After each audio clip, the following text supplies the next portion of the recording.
আরও কিছু কথা বলি। আপনার আমারে প্রথম নিয়ে যায় ওই মেয়ে সমস্যাটা সৃষ্টি করে, ঠিক আছে?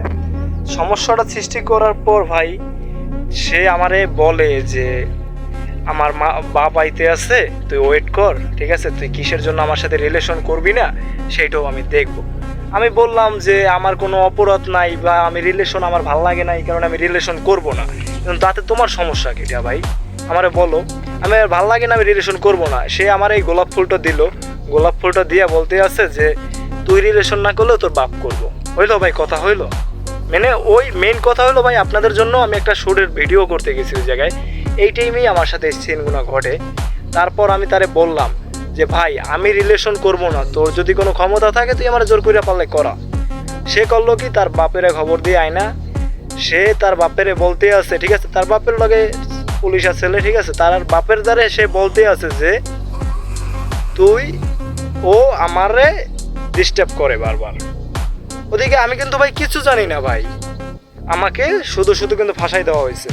আমার সাথে লোক ছিল, সেও কিন্তু প্রধান সাক্ষী, আপনাদের সাক্ষীও দেখাবো আমি, ঠিক আছে? একটু ওয়েট করেন।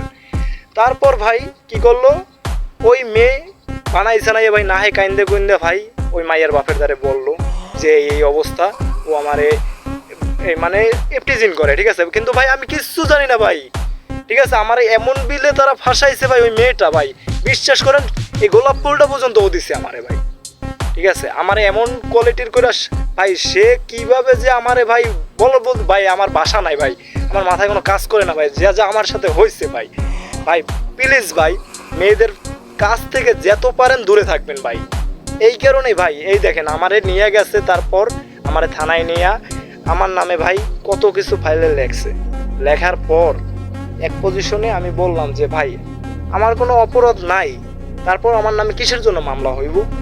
তারপর বলতে আসতে ইফটিজিং করছো কেন, ইফটিজিং মামলা দেব। ওদিকে ভাই আমি কিন্তু কিছু করিনি, তারা শুধু শুধু আমার সাথে ভাই 2 নাম্বারই করছে। তাই আপনাদের ভাই আমি সতর্ক করার জন্য ভিডিওটা করছি ভাই। প্লিজ ভাই মেয়েদের কাছ থেকে যত পারেন দূরে থাকবেন ভাই, ঠিক আছে?